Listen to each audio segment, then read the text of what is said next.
Olá, sou a doutora Marta Badolato, médica endocrinologista do canal Descomplica Saúde. Hoje vamos falar dos análogos do GLP-1 como tratamento para o diabetes e obesidade. Vamos lá? O que são análogos do GLP-1? Análogos são substâncias semelhantes ao GLP-1, que é um hormônio produzido no nosso intestino. Nós mesmos produzimos ele, tá? É glucagon-like peptide tipo 1.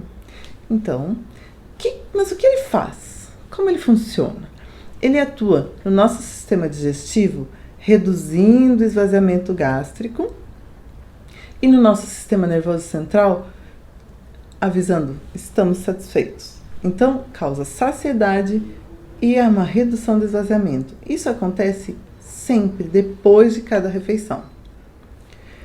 Mas a duração do nosso hormônio é de apenas 5 minutinhos. Então, logo a gente vai começar a sentir fome de novo, vai comer novamente e vai esvaziar o nosso estômago e aumentar a velocidade de esvaziamento de intestino e tudo. E como que isso pode ajudar? Um análogo, ele é uma substância semelhante ao nosso GLP-1, só que ele tem algumas alterações para que ele tenha uma duração maior no nosso sistema. Então, ele vai durar mais e vai funcionar por mais tempo. E isso é ótimo, porque quando a gente vai tratar, por exemplo, o diabetes,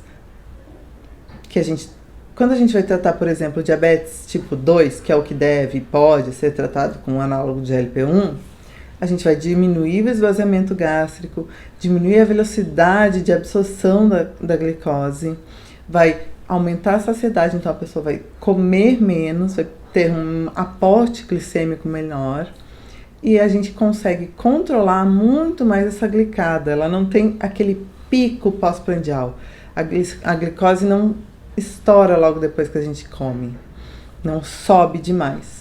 Isso evolui para um controle melhor do diabetes.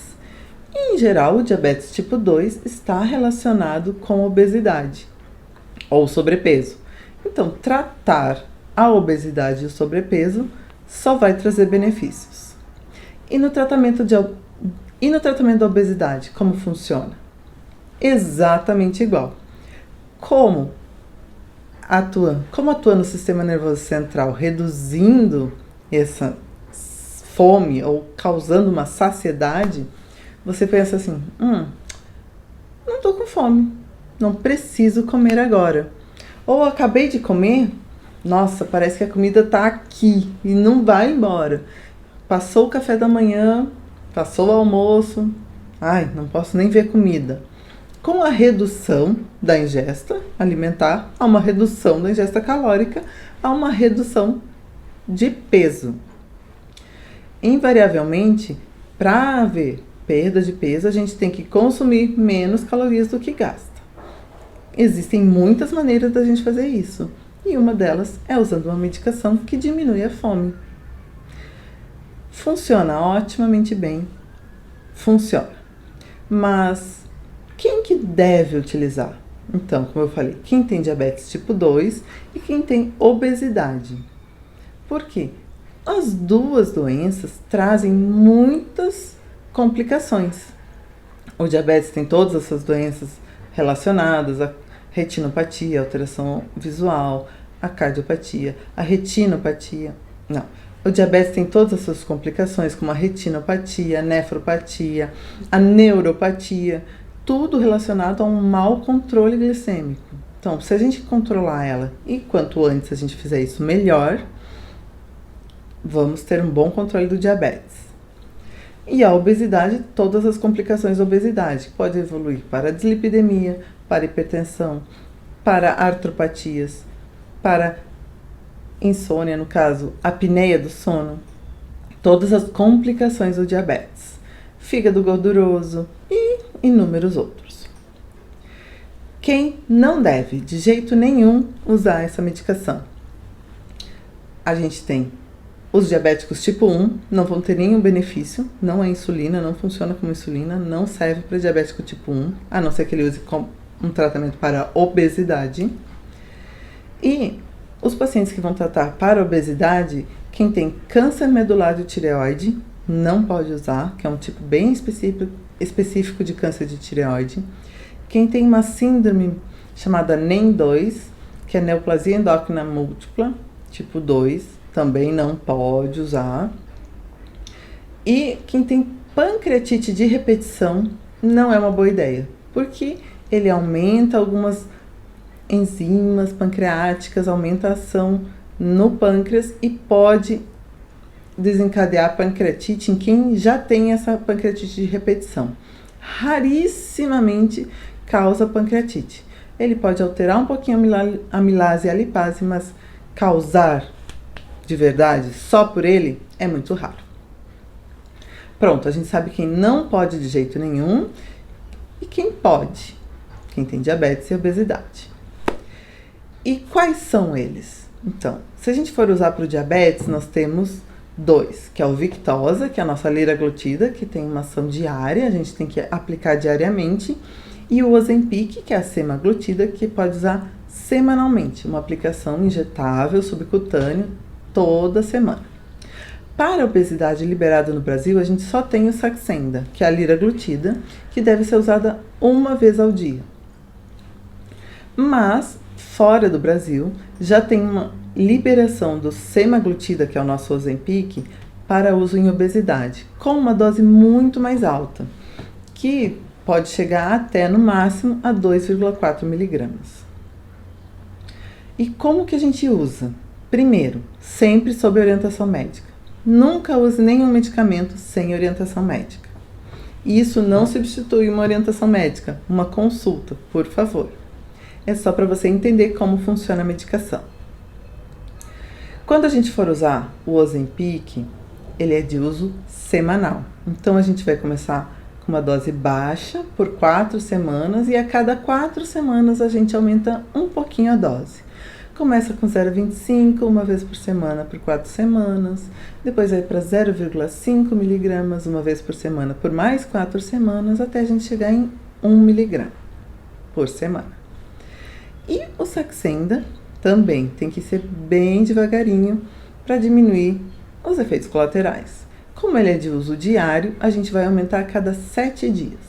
A gente vai começar com 0,6 miligramas nos primeiros 7 dias, uma vez ao dia. Depois a gente vai passar para 1,2 miligramas uma vez ao dia por mais 7 dias. Daí nós vamos passar para 1,8 miligramas uma vez ao dia por mais 7. Depois vai para 2,4 até chegar à dose máxima, que são 3 miligramas por dia. No Saxenda, você precisa, além de comprar medicação, comprar uma caixinha de agulhas, porque ele não vem com as suas agulhas. O Ozempic tem as suas próprias agulhas, você compra a medicação, já vem ali com as suas agulhinhas que você vai usar durante o uso daquela medicação. E quais são os efeitos colaterais? Muito importante. Náuseas, vômitos, eructação, gases, diarreia, constipação, são os mais comuns, né? E não são poucos. São os mais comuns, podem ou não limitar o uso da medicação. Outros que são mais graves, angedema, que é aquela que fica inchado, anafilaxia, que pode ser muito grave, e isso a gente só sabe quando usa. Ou se você já usou algum análogo de GLP-1 e teve essa reação, não pode usar outros. Outros análogos podem dar a mesma reação. O que mais? Efeitos mais graves. Aumenta a produção de cálculos de via biliar. Não se sabe corretamente exatamente por quê. Se é por uma diminuição da velocidade do esvaziamento da vesícula biliar, pode ser. Se é pela perda de peso, que aumenta também o risco de cálculos na vesícula. Toda grande perda de peso aumenta o risco de cálculos. Então a gente ainda fica de olho. Então sempre que, quando a gente vai usar qualquer tratamento, deve ser orientado e acompanhado pelo seu médico. Isso é fundamental. Nunca faça isso sozinho, porque apesar dele vender sem uma necessidade de uma receita especial, ele ainda deve ser acompanhado pelo seu médico. Isso aqui não é consulta, isso aqui é só uma orientação. Quem deve usar, quem não deve usar. O que mais? A dose do Lírio, do Ozempic já foi.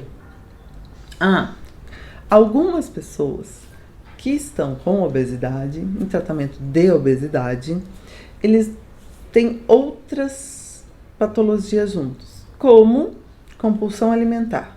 Muito comum, comer emocional é muito comum, compulsão nem tanto, mas comer emocional é muito comum. Se você for usar essa medicação sem ter um bom controle do comer emocional e principalmente um bom controle da compulsão alimentar, há uma grande chance de você passar muito mal. Porque ele causa essa sensação de saciedade. Você não vai sentir fome, mas você não come por fome. Você come porque você está exausto, porque você está cansado, porque você está nervoso, porque você está ansioso, porque você simplesmente precisa engolir alguma coisa. Então, esse medicamento não é a melhor opção. Nesses casos, o seu médico vai avaliar e vai ver que talvez a gente deva começar com outra medicação antes para depois, se necessário, acrescentar. Isso é essencial, porque se você faz esse tratamento sozinho, sem acompanhamento, tem mais efeitos colaterais, não usa a dose correta. Quando chegar na hora que você vai precisar do seu médico e vai dizer assim, olha, eu preciso realmente de uma ajuda, ele vai tentar usar uma medicação, que é uma medicação muito boa, e não vai poder, porque você vai dizer, esse eu não me sinto bem, eu vomito, eu passo muito mal, não, é terrível, para mim foi péssimo. Provavelmente, ou você tem uma reação exagerada, ou você não foi bem orientado. Existem as duas opções. Pode ser que você faça tudo direitinho, como seu médico orienta, bem orientadinho, e passe mal, e não seja tolerante a essa medicação. Acontece com qualquer medicação. A perda de peso é bem significativa, perdendo de 10 a 15% do peso, o que é excelente. Mais que 5% de perda de peso é maravilhoso. Há um controle da hemoglobina glicada nos diabéticos excelente. Não tem o efeito de causar hipoglicemia, raríssimo causar hipoglicemia. Então a gente pode usar com segurança, sem ter medo. Ele tem poucas interações medicamentosas, então, eu estou tratando uma ansiedade, eu estou tratando outras patologias, raramente ele vai ter interação, então a gente é um dos mais seguros, os que a gente mais pode usar na terceira idade, nos idosos. Já pode ser usado também em adolescentes. Então a gente tem uma segurança maior, não aumenta a pressão, não aumenta a ansiedade, não causa um risco de compulsão. Ele é muito bem tolerado. A gente só tem que prestar atenção de fazer o uso correto, bem orientado. Combinado? Essa foi a minha dica de hoje. Os análogos de GLP-1, Saxenda, Ozempic, Victoza, que a gente pode usar, e melhorar muito a eficácia do nosso tratamento. Por isso é hoje. Por hoje é só. Beijo. Tchau, tchau.